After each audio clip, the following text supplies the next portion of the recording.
Boss मुझे छुट्टी नहीं देता था। क्यों? बोलो भाई क्यों? पानी की बोतल थी, आप नहीं बोलो क्यों? धन्यवाद। थोड़ी थोड़ी देर में याद दिला देना, मैं पागल आदमी भूल जाता।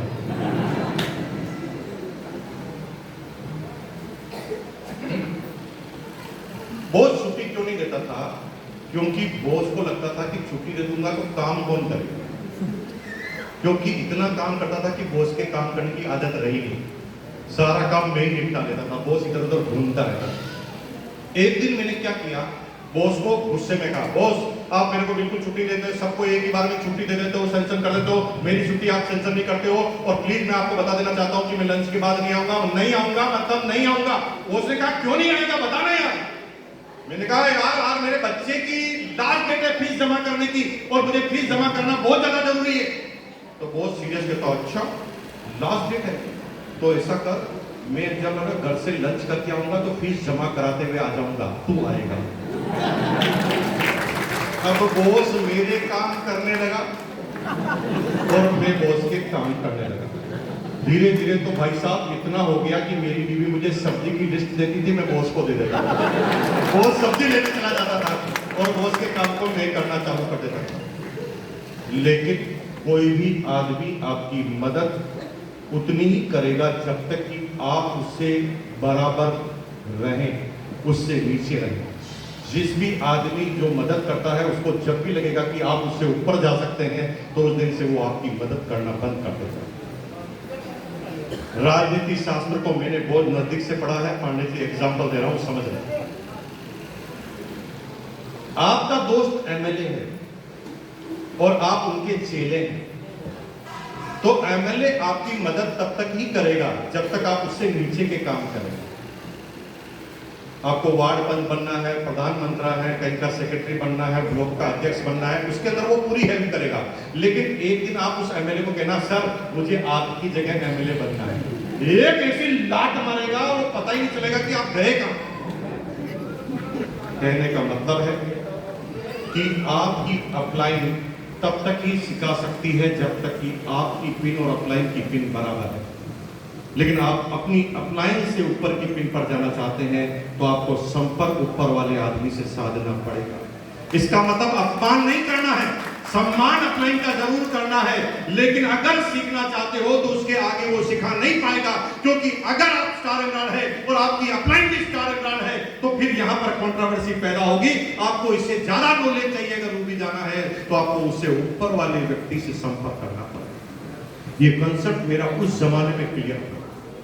मैंने अच्छे खासे इंक्रीमेंट लेते लेते डिप्टी मार्केटिंग मैनेजर की पोस्ट पर पहुंच गया, लेकिन अब मेरे बॉस और मेरी सैलरी में केवल 500 रुपए का अंतर था। अब मैं बॉस से सैलरी मांगता था तो बॉस ना बहाने बनाता था, उसका 1000 बढ़ता था तो मेरा भी वो 1000 ही बढ़ाता था, हमेशा मुझे 500 नीचे ही रखता।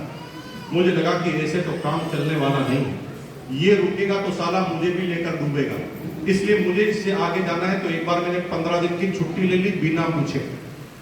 15 दिन की छुट्टी ले ली तो उसी समय पर कंपनी का मालिक आ गया ऑफिस के अंदर। योग देखिए मेरे, कंपनी का मालिक आ गया, उसने सारे मैनेजर को बुलाया और सारे मैनेजर को कहा लाओ रिपोर्ट लाओ।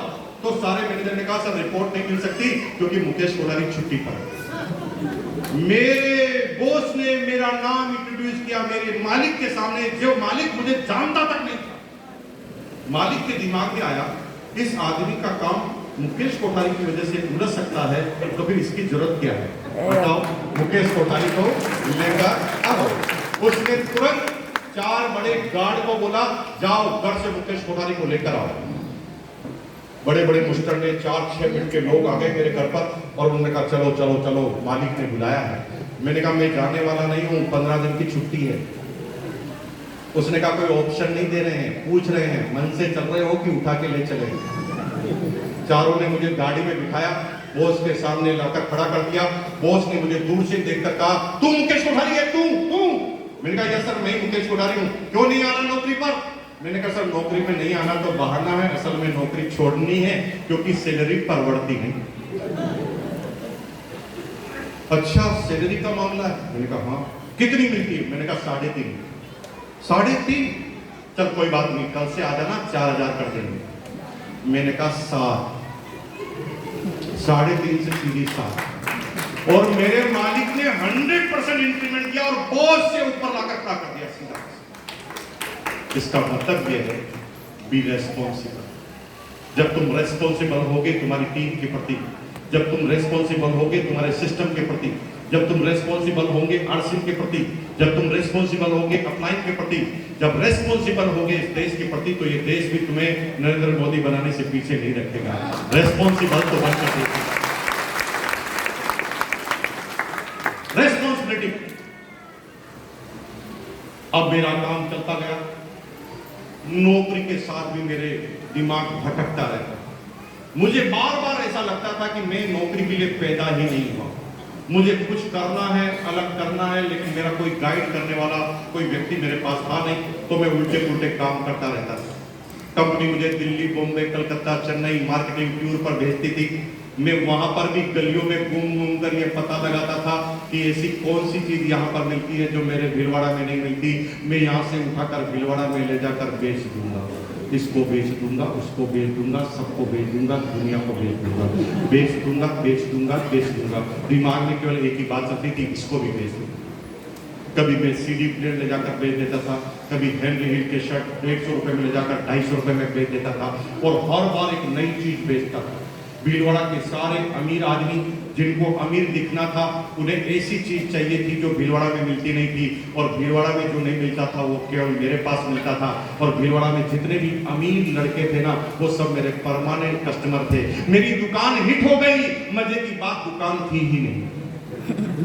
मेरे ग्राहक फिक्स हो गए, मजे की बात ग्राहक को पता ही नहीं था कि मिलता क्या। मेरे कैसे कस्टमर थे पांडे जी बताओ?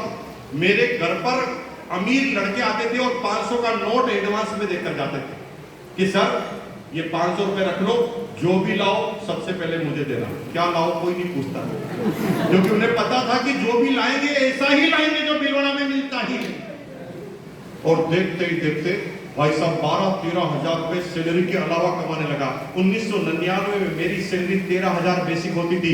उस समय डीसी डिस्ट्रिक्ट कलेक्टर की बेसिक सैलरी 9,998 होती थी। उस समय में 13,000 रुपए कमाता था। 13,000 ऊपर की इनकम 26,000 रुपए महीने की कमाता था, और उस समय मेरा बॉस था ना, उसकी सैलरी 17,000 थी। सब कुछ ठीक था जीवन। एक दिन शनिवार का दिन, रात को 8 बजे, मैं बहुत प्रसन्न था। शनिवार के दिन सभी कर्मचारी बहुत प्रसन्न होते हैं। मैं तो कर्मचारी की शक्ल देखकर बता सकता हूं कि आज कौन सा वार है। सबसे ज्यादा बिगड़ी हुई शक्ल होती है संडे की नाइट को, जब उसे लगता है कल वापस जाना है, कल वापस जाना है, कल वापस जाना है, कल वापस जाना है। मैं शनिवार के दिन एकदम प्रसन्न, खुश, गुजरा में मेरे पास एक स्कूटर था, एलएमएल वेस्पा 150 NV था, नहीं है, अभी भी है। अभी भीलवाड़ा में हम उसका एक मंदिर बना रहे हैं। अभी भीलवाड़ा में हमारा एक मकान बन रहा है 25 करोड़ रुपए, कितने का? 25 करोड़, 25 करोड़ रुपए का एक मकान बन रहा है, और 42 से 45 हजार स्क्वायर फीट में। वहीं पर ऑडिटोरियम, वहीं पर वॉकिंग ट्रैक, वहीं पर हमारी झोपड़ी, वहीं पर यूट्यूब का स्टूडियो, वहीं पर मेरा ऑफिस, और वहीं पर मेरा घर। सब कुछ the heart of town, Bhilwara के बीचों बीच में। वहां पर हम एक मंदिर बना रहे हैं। मंदिर का नाम है स्कूटर महाराज का मंदिर। वहां पर एक कहानी लिख रहे हैं कि ये स्कूटर हमारी जिंदगी में नहीं होता तो शायद हम यहां पर कभी होते ही नहीं। इस जीवन में जितना साथ मेरे स्कूटर ने दिया उतना किसी ने भी नहीं दिया। आप जब भी 3-4-6 महीने बाद भीलवाड़ा आए, जब तक हमारा मकान कंप्लीट हो जाएगा, तो स्कूटर महाराज के दर्शन करने जरूर पधारें। दान दक्षिणा के लिए नहीं बोल रहा हूं, आपको नाश्ता हम करेंगे, कोई दान दक्षिणा की नहीं चाहिए, आप आके देखिए। तो मेरे पास स्कूटर था एलएमएल वेस्पा 150 NV। शनिवार के दिन रात को 8 बजे मैं बड़ा खुश था। मैंने चाबी को यहाँ पर डाल दिया, की चेन को, और यूं घुमाने लगा। गाना गाते गाते, चक्कर घुमाते घुमाते स्कूटर की तरफ जा रहा था। स्कूटर के नजदीक पहुंचा, तभी पीछे से आवाज आई, मुकेश। मैंने घुमाते घुमाते इसी दशा में मुड़ा और देखा, तो मैं एकदम स्टेचू बन गया। मेरा चेहरा एकदम झुक गया, क्योंकि मेरा बॉस मेरी तरफ दौड़ कर आ रहा था, और उसकी शक्ल से लग रहा था कि ये संडे खराब करने की प्लानिंग लेकर आ रहा है। मेरे नजदीक आया और हाँफता हाँफता मेरे बॉस बोला, मुकेश मुकेश तेरी हेल्प चाहिए। मैंने बॉस से कहा, बॉस आपकी क्या हेल्प कर सकता हूँ? तो बॉस ने कहा, यार तू जो भी करता है ना बहुत अच्छा करता है। मैं बड़ा कंफ्यूज हो गया। मैंने धीरे से कान में पूछा कि सर मैं करता क्या हूँ, ये तो बताइए आप। तो मेरे बॉस ने कहा कि तू जो बिजनेस करता है, जो ही बिजनेस करा मेरा मुंह खुला का खुला रह गया कि इसको कैसे पता चला कि मैं बिजनेस करता हूँ। मैंने तो कंपनी के किसी आदमी को अभी तक एक आइटम भी नहीं बेचा। इसलिए नहीं बेचता था कि बॉस को पता न चल जाए। और बॉस क्या कहता है कि तू बिजनेस करता है। मैंने कहा सर वो ऐसे में गड़खड़ा रहा था। तभी बॉस ने मेरे कंधे पर हाथ पर सिर रखकर, कंधे पर हाथ रखकर मुझे बोला, नहीं नहीं तेरे बिजनेस से मुझे कोई प्रॉब्लम नहीं। तूने कभी कंपनी को डिस्टर्ब नहीं किया तो मैंने भी तुझे कभी डिस्टर्ब नहीं किया। और भाई बिजनेस तो अब मुझे लगता है मुझे भी करना पड़ेगा। मैं इतना खुश हुआ, मैं क्या सोच रहा था कंपनी के आदमी को भी माल बेच दूंगा। मैं तो यही सोच रहा था। तभी उसने कहा, भाई देख बिजनेस मैं भी करना चाहता हूँ, लेकिन कैसे करूं पता ही नहीं चल रहा, क्योंकि मेरे दादाजी पिताजी माताजी किसी ने बिजनेस किया ही नहीं। बिजनेस तो तूने ही किया, इसलिए मैं बिजनेस करना चाहता हूँ, मेरी हेल्प करना। मैंने कहा कैसे हेल्प करें? तो उसने कहा कि भाई पिछले हफ्ते हमारे कुछ कलीग आए थे पुराने, वो ऐसे पंखुड़ियाँ बना बना कर बिजनेस बता रहे थे और कहते थे कि इससे तुम अमीर बन जाओगे। और भाई हमें तो कुछ समझ में नहीं आया, तो हमने तुम्हारे बिहाफ पे एक बात बोल दी। मैंने कहा क्या बोला? मुझे बोला मेरा भाई है मुकेश कोठारी, वो करता है बिजनेस, अगली बार उसको लेकर आऊंगा, अगर उसे समझा देगा और वो अगर कहेगा कर ले तो कर लूंगा। भाई समझने चलेगा क्या? द टाइप ऑफ इन्विटेशन सिखा रहा हूं मैं। आप एक आदमी 10 आदमी को बुलाते, एक आदमी भी नहीं आता। और मेरे बॉस ने मुझे बुलाया और मैं 100% आया, क्योंकि इन्विटेशन देने का तरीका आपको पता नहीं। इन्विटेशन कभी भी डायरेक्ट नहीं दिया जाता। इन्विटेशन जब तक नहीं दिया जाता जब तक सामने वाले की मानसिक स्थिति और कमजोरी को आप ना भाप लें। एक अच्छा सेल्समैन होता है, साड़ी बताने से पहले आपकी पूरी जन्म पत्री निकाल लेता है, आपकी चॉइस के बारे में पता कर लेता है, आपकी पोजीशन के बारे में पता कर लेता है, उसके मुताबिक साड़ी बताना चालू करता है। पहले आपसे पूछता है कैसे कलर आपको पसंद है, फिर पूछता है किस ओकेजन के लिए आप ये साड़ी ले रहे हैं। फिर धीरे धीरे ये पता करते करते वो एग्जैक्ट जगह पर जाकर पहुंचता है और वही सही सेल्समैन होता है। एक करोड़पति है, लखपति है, उसको इस बिजनेस में आप पैसों के लिए नहीं ला पाओगे। आप कहोगे सर इस बिजनेस में आ जाओ आप लखपति बन जाओगे, वो कहे मैं पहले ही करोड़पति हूं। क्यों आएगा? उसे आपको लखपति करोड़पति नहीं समझाना पड़ेगा, उसे सिक्योरिटी समझानी पड़ेगी। ए भाई देख कोरोना वापस आ सकता है, तेरा बिजनेस तो कोरोना में ढस हो गया था ना, फंस। मेरा बिजनेस कोरोना में और बढ़ गया था। इसका मतलब एक ऐसे बिजनेस के बारे में आपसे जानकारी करना चाहता हूं, लेना चाहता हूं, जो हर सीजन में, हर स्वभाव में लगातार चलता रहता है, हर संकट में चलता रहता है और जो किसी एक चीज पर निर्भर ही नहीं करता। वो सिक्योरिटी की वजह से आएगा, एक स्टूडेंट करियर की वजह से आएगा, एक महिला जिसका पति 1 लाख रुपए कमाता है वो आत्म स्वाभिमान के लिए आएगी कि पति के सामने हाथ नहीं फैलाना पड़े। हर आदमी को उसके ढंग से समझाकर इनवाइट करना पड़ेगा। मेरा बॉस मुझे जानता था, वो कहता था कि चल मैं तुझे बिजनेस बताता हूं, तो मेरा ईगो बढ़ जाता। मैं बॉस को कहता तू मुझे बिजनेस बताएगा, मैं तो 6ठी क्लास से बिजनेस करता हूं। मेरे बॉस ने मुझे एक्सपर्ट की तरह से बुलाया, एक्सपर्ट की राय के लिए बुलाया और मेरा बॉस मेरे को धीरे से कहा, ए भाई तू आके समझना यार, करना तो मुझे है, लेकिन तू अगर समझकर बता देगा तो मुझे लगेगा कि एक सही आदमी ने मुझे सलाह दे दी है, करने में मेरे लिए आसानी होगी, इसलिए क्या मेरी हेल्प करेगा? मैंने कहा सर क्या बात कर दी, आपकी हेल्प नहीं करेंगे तो किसकी हेल्प करेंगे? आएगा? मैंने कहा 100% आएंगे सर। अच्छा ठीक है, तो 3 बातों का ध्यान रखना। अब देखिए द टाइप ऑफ इन्विटेशन में क्या बोला उन्होंने। पहला बोला, ए भाई पेन डायरी जरूर लेते हुए आना। मैंने कहा सर पेन डायरी क्यों? अरे भाई कैलकुलेशन का मामला है, बिजनेस का मामला है, और अगर तू कुछ समझने लिखने में भूल गया तो तेरा क्या जाएगा, जीवन तो मेरा बर्बाद हो जाएगा। मैंने कहा सर क्या बात है, आपके जीवन को हम बर्बाद होने देंगे क्या? पेन डायरी लेकर आएंगे।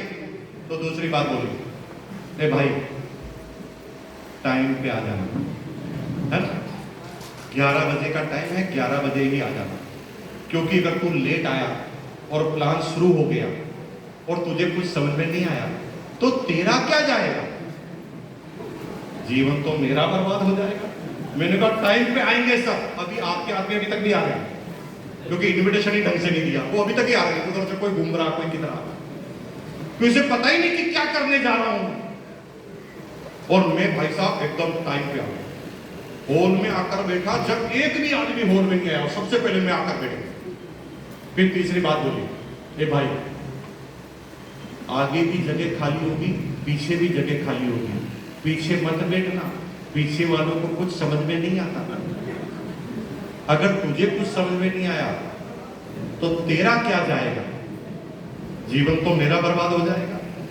ये भाई साहब बैठे ना, ऐसे पहली सीट पर आकर बैठा, कोई भी सेमिनार का आयोजन करता भी नहीं आया था और मैं आकर बैठ गया पेन डायरी लेकर। मैंने कहा ये जो भी बोलेंगे लिखते जाऊंगा लिखते जाऊंगा लिखते जाऊंगा और बॉस को बता दूंगा करना है कि नहीं करना। तभी एक कार्टून आया, गर्मी में सूट पहन रखा मेरी तरह, फुल गर्मी में, राजस्थान में टेम्परेचर 48 डिग्री, अगस्त का महीना, फुल उमस का माहौल, और उसने सूट पहना। मैं पूरी तरह कंफ्यूज, क्योंकि मैंने सुना था कि सूट सर्दी में पहनते हैं और इन्होंने सूट गर्मी में पहने हुए थे विदाउट नॉन एसी हॉल के अंदर, तो मैं फुल कंफ्यूज हो गया। मैं सोचने लगा ये कौन से प्रदेश का प्राणी है, इसको इतनी सर्दी लग क्यों रही है। उस समय कोई गूगल का जमाना नहीं था, अभी यंग जनरेशन के लोग हैं ये तो फटाफट गूगल में सर्च कर लेते हैं कि किस वर्ष का क्या आंसर है, लेकिन हमारे समय में तो गूगल नहीं था। हमारे समय में पड़ोसी ही सबसे बड़ा गूगल होता था। मैंने मेरे पड़ोसी की तरफ देखकर मुस्कुराया, पड़ोसी भी मेरी तरफ देख के मुस्कुराया। मैंने कहा सर एक हेल्प चाहिए, तो पड़ोसी ने कहा पूछिए, आप मुझे बता सकते हैं इन लोगों ने गर्मी में सूट क्यों पहन रखा। तो मेरा पड़ोसी मुझे देखकर कहता है एक बात बताऊं। मैंने कहा हाँ बताओ। 10 मिनट से मैं भी यही सोच रहा हूं। तो मुझे इतनी खुशी हुई कि मेरा पड़ोसी भी मेरे जैसा है। हमें दुनिया की सबसे ज्यादा खुशी तब होती है जब हमारा कंपेनियन हमारे बराबर का होता है, यस और नो। जैसे मार्केट में आप किसी से पूछते हैं हेलो क्या हाल चाल है, सामने वाला कहता बस चल रही है, कट रही है, गुजर रही है, तो आपके चेहरे पे मुस्कुराहट आती है, ये तो मेरा भाई है, इसकी भी कट रही है और मेरी भी। अगर किसी को भगाना है तो तरीका बताओ। जैसे कोई आदमी पूछे क्या हाल चाल है और किसी को भगाना है तो तरीका बताओ। जैसे कोई आपसे पूछे क्या हाल चाल है, कोई आपसे पूछे क्या हाल चाल है, तो आपको क्या करना, पैर को 1 फीट ऐसे दूरी करनी है, फिर आंखें बंद करनी है और बोलना है झकास बिंदास मजा आ रहा है, लाइफ के आनंद आ रहे हैं। आंखें खोलोगे तो आदमी नजर नहीं आएगा, काम करेगा, क्योंकि ऐसी बकवास कोई सुनना चाहता ही नहीं है। हेलो, कोई ऐसी बकवास नहीं सुनता। बराबरी की आदमी से संबंध कायम किए जाते हैं। तो मुझे बहुत खुशी हुई कि मेरा पड़ोसी मेरे जैसा है। अब हम आराम से सामने की तरफ देखने लगे। मैंने कहा अब कोई कार्टून आएगा जरूर बताएगा, तो मैं पेन डायरी में लिख कर पूरा कैलकुलेट कर लूंगा। तभी दूसरा कार्टून आया, उसने भी सूट पहन रखा। आते ही कहता है भाई और बहनों बजाओ ताली। मुझे एकदम गुस्सा। मैंने कहा मैं क्यों बजाऊं, किस उपलक्ष्य में बजाऊं ताली। यहाँ पर भी जो ताली नहीं बजा रहा है ये मेरी कैटेगरी का आदमी है। बिल्कुल वहीं पर जाएगा जहां पर मैं, क्योंकि मैंने भी ताली नहीं बजा रहे, आप भी ताली नहीं बजा रहे, मतलब आपकी और मेरी जम रही है। बिल्कुल आप मेरी तरह, मैंने ताली नहीं बजाई। फिर तीसरा कार्टून आया। मेरे आने से पहले यहाँ पर कई तरह के कार्टून आए हैं। तीसरे नंबर का कार्टून आया, वो आते कहता है भाई और बहनों इस आदमी को 500 रुपए आने वाले हैं, बजाओ ताली। मुझे बहुत गुस्सा आया। मैंने कहा ये तो बात 500 इसको आने वाले हैं और ताली मैं बजाऊं। नहीं, इसको 500 आने वाले तो इसकी बीवी बजाएगी ताली, इसका चाचा बजाएगा ताली, इसका बाप बजाएगा ताली, इसकी चाची बजाएगी ताली। 500 इसको आए तो मैं ताली बजाऊं। मैंने ताली वाली नहीं बजाई। तीसरा आदमी थक थका कर चला गया। फिर चौथा आदमी आया। चौथा आदमी आकर कहता भाई और बहनों इस सदी के सबसे बड़े कार्टून को हम सबसे लास्ट में बुला रहे हैं। यहाँ सबसे लास्ट में कौन है? इंटेलिजेंट आदमी है, आई लव यू, बहुत अच्छे आदमी हैं आप। सबसे लास्ट में बड़ा कार्टून आता है, ये समझाना चाह रहा हूँ। आज के बड़े कार्टून हम हैं और उस जमाने के बड़े कार्टून थे हमारी अपलाइन ग्रेट BC छाबड़ा जी। चावड़ा जी स्टेज पर आए, मैंने कहा ये बड़ा कार्टून जरूर बताएगा कुछ न कुछ बिजनेस के बारे में। मैं कमर को सीधी कर ली, एकदम पेन डायरी लेकर अलर्ट कर लिया। लेकिन बीसी चावड़ा जी आते ही थोड़ी देर तो कुछ बोले थे, फिर थोड़ी देर बाद मुस्कुराने लगे। उस समय वो यंग हुआ करते थे, है ना, उनकी एज 40-45 साल की हुआ करती थी। हम मुस्कुराता हुआ चेहरा, चुटकुले सुनाते हैं, डायलॉग बोलते हैं, बात करने में इतना दम है उनके कि भाई साहब कौन से शब्द को कहां पर जाके जोड़ देते हैं, इस शब्द से कौन सी कविता बना देते हैं, पता ही नहीं चलता, आदमी घूम कर रह जाता। और भाई साहब मैं तो थोड़ी देर बाद भूल गया कि आया क्यों। मैंने पेन डायरी को साइड रख दिया, मैं तो उनको देख देख के मुस्कुराने लगा। जब मैं उसको देख के मुस्कुराता था तो मेरा बॉस मुझे देखकर मुस्कुराता था। मैं सोच रहा था कि मेरे बॉस के पास दिमाग नहीं है कि मेरे बात समझ रहा है। मैं मुस्कुराता हूं, उसके बाद मुझे देखकर मुस्कुरा रहा है। भाई साथ साथ मुस्कुराना चाहिए ना। फिर पता चला कि वो सोच रहा था हंस गया मतलब फंस गया। तो यहाँ पर जो नए आदमी हैं कृपया मुस्कुराए नहीं, है ना। जैसे मुस्कुराओगे सामने वालों को गलतफहमी हो जाएगी।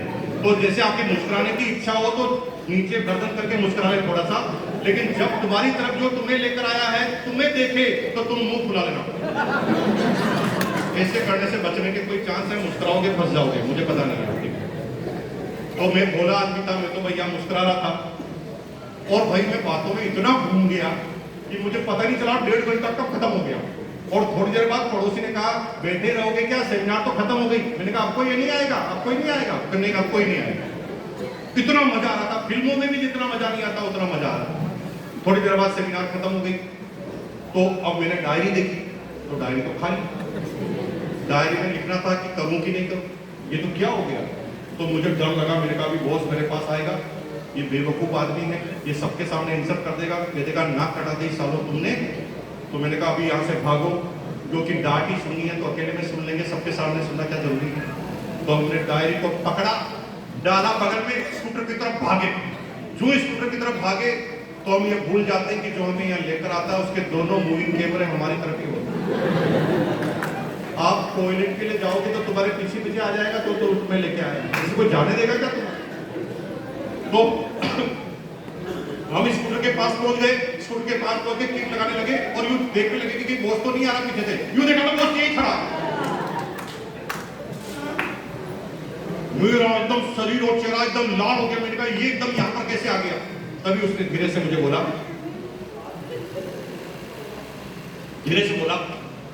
कैसा लगा। पूछना क्या था, करूं कि नहीं करूं। पूछा क्या, कैसा लगा, पूछा कैसा लगा। मैंने कहा सर अच्छा लगा। मजा आया कि नहीं आया। मैंने कहा सर बहुत मजा आया, अगली बार ये कार्टून आए तो मुझे बुला लेना। मुझे अभी तक भी पता नहीं करना क्या। ठीक है कल मिलते हैं। मैंने कहा सर कल पूछेगा करूं कि नहीं करूं।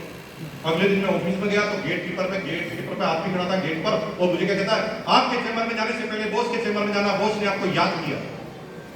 मैं बॉस के चेंबर की तरफ गया तो बॉस ने मुझे दूर से देख लिया, दूर से देख कर एक उठाई इधर यार, गुड मॉर्निंग, वेलकम वेलकम। ऐसा पहली बार हुआ है 17-18 साल। वेलकम गुड मॉर्निंग, ये क्या बोल रहा है। मेरे को दिल की धड़कनें बढ़ने लगी। मैंने कहा यार ये ऐसी कैसी उल्टी पुल्टी लैंग्वेज इस्तेमाल कर रहा है, वेलकम वेलकम क्यों बोल रहा है, क्या प्रॉब्लम होने वाली है यार, पता नहीं चल रहा। मेरे दबे दबे पांव से मैं ऑफिस की तरफ जाने लगा। उसके चेंबर में घुसा, उसने मुझे बिठाया, पानी की गिलास दी, मैं पानी पिया। तब तक मेरा पसीना निकलता ही जा रहा था, मैं कंफ्यूज हो गया। तभी मेरे बॉस ने मेरे से बात करना चालू किया और देर से पूछा कल मजा आया। मैंने कहा सर बिल्कुल बहुत मजा आया। तो क्या मैं फाइनल समझ लूं कि मजा आया। मैंने कहा साहब 100% फाइनल समझ लो कि मजा आया। अब मुझे इसका मतलब पता नहीं था, बोल तो दिया 100% समझ लो। तो उसने अपनी सीट के नीचे से काले कलर का बैग निकाला और मुझे दिया। उस समय इन बिजनेस को ज्वाइन करने के लिए 3 जोड़ी कपड़े लेना कंपलसरी थे। गाइडलाइन आने के बाद डायरेक्ट सेलिंग में कोई भी कंपल्सन नहीं होता है ना, आज कोई कंपल्सन नहीं है, लेकिन उस समय 3 जोड़ी कपड़े लेना कंपलसरी था। मेरे को 3 जोड़ी कपड़े की किट दे दी। मैं किट खोल के देखा तो कपड़ा था। कपड़े से एक्साइटमेंट मेरा इसलिए नहीं था क्योंकि कपड़े की कंपनी में काम करता था और मैं अभी तक नहीं समझ पा रहा था कि कर क्या रहा है।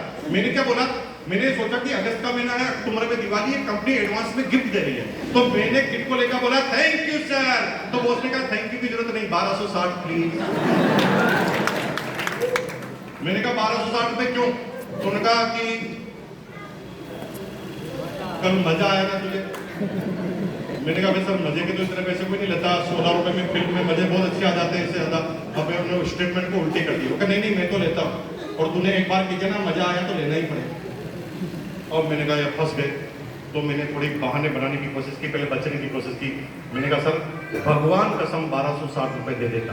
क्या बोला मैंने?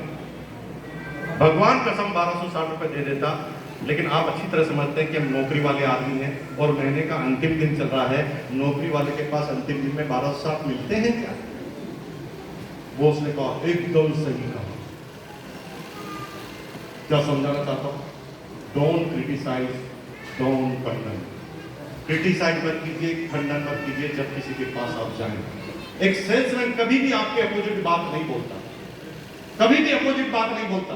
वो आपकी हाँ में हाँ मिलाता है, क्योंकि जब तुम आरसीएम का प्लान लेकर किसी के पास जाओगे तो हो सकता है पहले ही वो किसी नेटवर्क कंपनी को करता हो और वो तुम्हें कहते तुम ये क्या कंपनी कर रहे हो, दुनिया की सबसे बड़ी कंपनी को तो मैं कर रहा हूं। तो आपको ये नहीं कहना नहीं नहीं तेरे से बड़ी कंपनी तो आरसीएम, ऐसे नहीं बोलना। ऐसा करोगे तो कभी आएगा ही नहीं। तुम्हें क्या बोलना है? सर आप एकदम सही कह रहे हैं, आपकी जानकारी के अनुसार आपकी बड़ी होगी।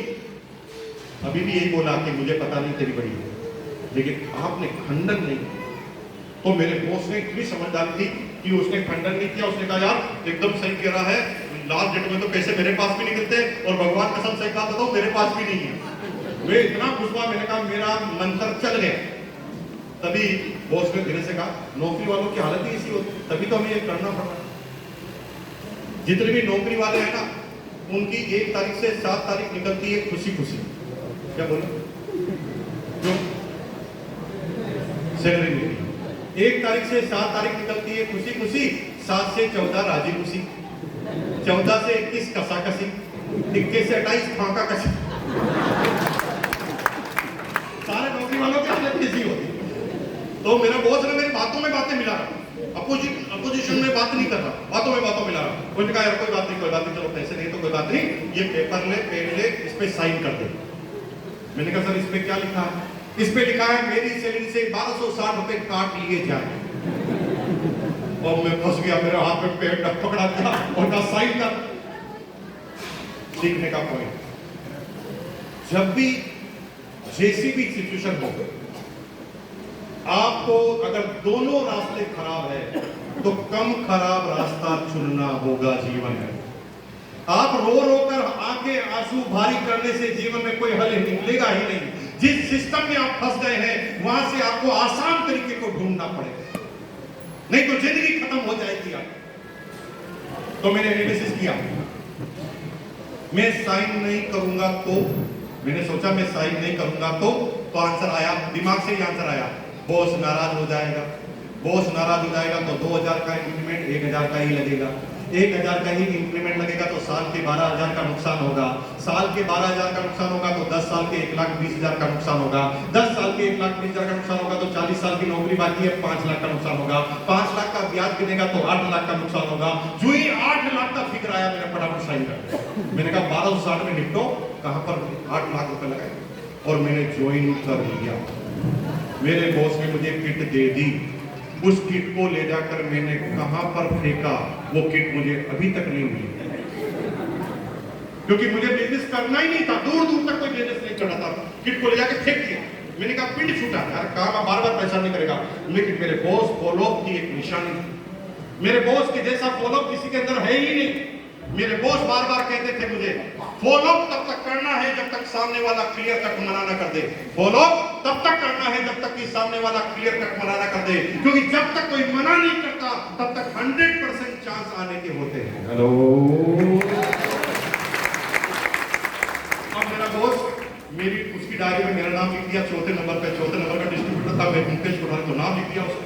अब वो मुझे रोज परेशान करता, मुकेश अभी नौकरी खत्म हो जाएगी 8 बजे, 8:30 बजे मीटिंग है मेवाड़ चैम्बर ऑफ कॉमर्स में, आएगा? मैंने कहा यस सर। जाता ही बॉस अगले दिन कहता था क्यों नहीं आया? मैंने कहा सर तबीयत थोड़ी नरम लग रही। तो बहुत क्रिटिसाइज नहीं करता था, हाँ यार देख तबीयत का ध्यान तो सबसे पहले रखना पड़ता है, कोई बात नहीं कोई बात नहीं, आज फिर मीटिंग है, आएगा? Yes sir. जाता ही नहीं था, अगले दिन कहता था क्यों नहीं आया? मैंने कहा बीवी की तबीयत नरम थी। हाँ यार देखो यार बीवी का फैमिली का ध्यान रखना तो बहुत ज्यादा जरूरी है, कोई बात नहीं, आज फिर मीटिंग है, आएगा? Yes sir. क्यों नहीं आया? सर स्कूटर खराब हो गया। हाँ यार इसमें तो अपन क्या कर सकते हैं, स्कूटर तो किसी का भी खराब हो सकता है, कभी भी हो सकता है, तो कोई बात नहीं, आज फिर मीटिंग है, आएगा? Yes sir. क्यों नहीं आया सर? मेहमान आके टिकट। हाँ यार मेहमान थोड़ी कह के आते हैं, मेहमान तो कभी भी आ सकते हैं। और वो मुझे लगातार कहते करता। अब क्या हुआ, एक दिन संडे के दिन में फंस गया। मेरा बॉस मेरे सामने वाले मकान में रहता था, फर्स्ट फ्लोर, और मैं ग्राउंड फ्लोर था, आमने सामने मकान था। एक दिन ना बॉस मुझे संडे को कॉल करता है लैंडलाइन पर, उस समय मोबाइल होता नहीं था, लैंडलाइन पे कॉल किया, मुकेश जी सुबह भाभी जी और आप मॉर्निंग वॉक पर दौड़ रहे थे, दोनों की तबीयत तो ठीक ही लग रही है। तो मैं सर एकदम तो तबीयत एकदम फाइन है सर, तबीयत एकदम फाइन है। आपका ड्राइंग रूम मुझे दिख रहा है, घर में कोई मेहमान नहीं है। मैंने कहा सर आज कोई मेहमान नहीं, आज कोई। तभी उसने कहा आप स्कूटर पर दूध लेने जा रहे थे, स्कूटर भी आपका ठीक ही काम कर रहा था। मैंने कहा एकदम सही काम कर रहा, आ जाओ। मजबूरी से आ गए। यहाँ पर कुछ लोगों की शक्ल से लग रहा है कि किडनैप करके लाए हैं, आना वाना नहीं चाहते थे, आज फंस गए, कैसे भी करते, आज कोई बहाना नहीं मिला तो आप आते हैं, और हम भी पहुंच गए। क्या समझाना चाहता हूं, सेमिनार से लीडर तैयार नहीं होंगे, सेमिनार से मोटिवेशन मिलता है, डिसीजन लेने में आसानी हो सकती है, सेमिनार से निर्णय को प्राप्त किया जा सकता है, लेकिन सेमिनार से लीडर बनाए नहीं जा सकते। लीडर तब तक नहीं बनता इंसान जब तक उसकी मन की शंकाओं को न निकाल दिया जाए, मन के प्रश्नों को शांत न कर दिया जाए, तब तक कोई लीडर बनता ही नहीं। अब मैं छोटा सा एग्जांपल दूंगा, क्लियर हो जाएगा। इसलिए काउंसलिंग का क्या महत्व है आपको समझा है, काउंसलिंग अप्लाइंग का महत्व क्या है आपको समझा है। अगर केवल सेमिनार में लाने से मैं ज्वाइनिंग होता तो मुकेश कोठारी कभी स्टेज पर नहीं आता, क्योंकि ये बहुत सारा सोच रहा होगा, बहुत सारे प्रश्न इसके मन में होते, क्या मेरे से होगा, मुझे तो बोलना ही नहीं आता, मुकेश जी को तो बोलना आता है इसलिए कर लेते हैं, क्या मैं सेल्स करूंगा, सेल करने का काम है क्या, मैं क्या सेल्समैन हूं?